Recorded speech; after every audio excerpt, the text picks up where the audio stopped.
Audio clip number 1، اس میں آپ بسم اللہ الرحمن الرحیم اور سورہ فاتحہ کی پہلی 3 آیتوں کی تلاوت، ترجمہ اور تفسیر صراط الجنان سنیں گے۔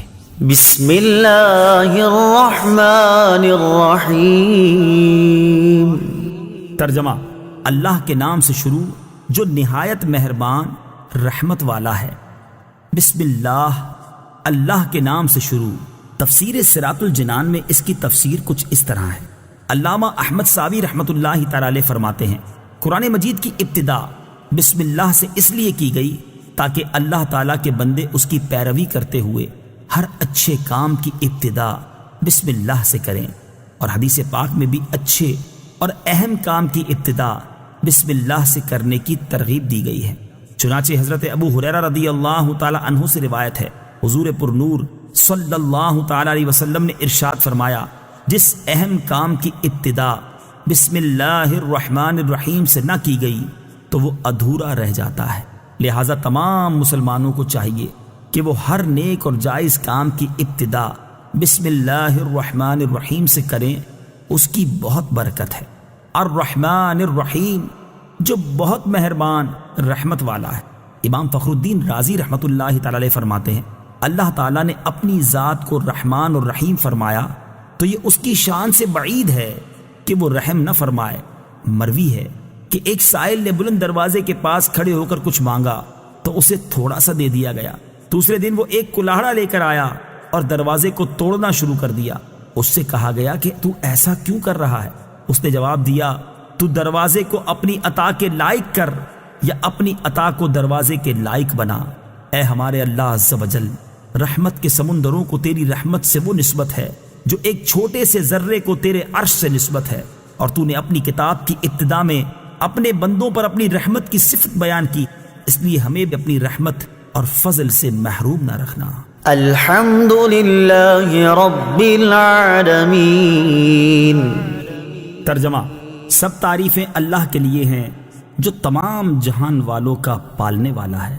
الحمدللہ، سب تعریفیں اللہ کے لیے ہیں۔ تفسیر صراط الجنان میں اس کی تفسیر کچھ اس طرح ہے، یعنی ہر طرح کی حمد اور تعریف کا مستحق اللہ تعالیٰ ہے، کیونکہ اللہ تعالیٰ کمال کی تمام صفات کا جامع ہے۔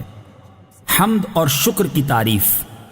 حمد کا معنی ہے کسی کی اختیاری خوبیوں کی بنا پر اس کی تعریف کرنا، اور شکر کی تعریف یہ ہے کہ کسی کے احسان کے مقابلے میں زبان، دل یا اعضاء سے اس کی تعظیم کرنا۔ اور ہم چونکہ اللہ عز و جل کی حمد عام طور پر اس کے احسانات کے پیش نظر کرتے ہیں، اس لیے ہماری یہ حمد شکر بھی ہوتی ہے۔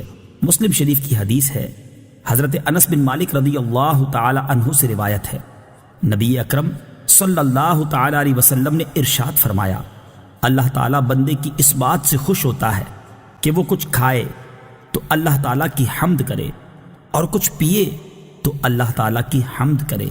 الرحمن الرحیم۔ ترجمہ: بہت مہربان رحمت والا۔ الرحمن، بہت مہربان۔ تفسیر صراط الجنان میں اس کی تفسیر کچھ اس طرح ہے، رحمان اور رحیم اللہ تعالیٰ کے 2 صفاتی نام ہیں۔ رحمان کا معنی ہے نعمتیں عطا کرنے والی وہ ذات جو بہت زیادہ رحمت فرمائے، اور رحیم کا معنی ہے بہت رحمت فرمانے والا۔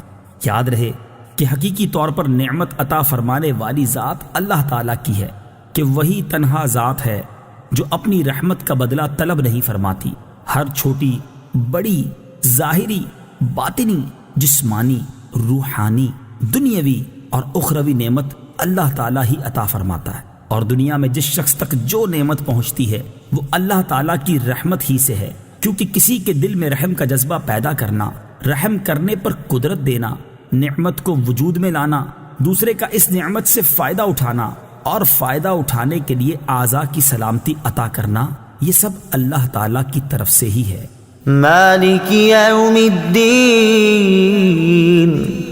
ترجمہ: جزا کے دن کا مالک۔ مالک یوم الدین، جزا کے دن کا مالک۔ تفسیر صراط الجنان میں اس کی تفسیر کچھ اس طرح ہے، جزا کے دن سے مراد قیامت کا دن ہے کہ اس دن نیک اعمال کرنے والے مسلمانوں کو ثواب ملے گا، اور گناہگاروں اور کافروں کو سزا ملے گی، جبکہ مالک اسے کہتے ہیں جو اپنی ملکیت میں موجود چیزوں میں جیسے چاہے تصرف کرے۔ اللہ تعالیٰ اگرچہ دنیا اور آخرت دونوں کا مالک ہے، لیکن یہاں قیامت کے دن کو بطور خاص اس لیے ذکر کیا تاکہ اس دن کی اہمیت دل میں بیٹھے۔ نیز دنیا کے مقابلے میں آخرت میں اللہ تعالیٰ کے مالک ہونے کا ظہور زیادہ ہوگا، کیونکہ اس دن کسی کے پاس ظاہری سلطنت بھی نہ ہوگی جو اللہ تعالیٰ نے دنیا میں لوگوں کو عطا فرمائی تھی۔ اس لیے یہاں خاص طور پر قیامت کے دن کی ملکیت کا ذکر کیا گیا۔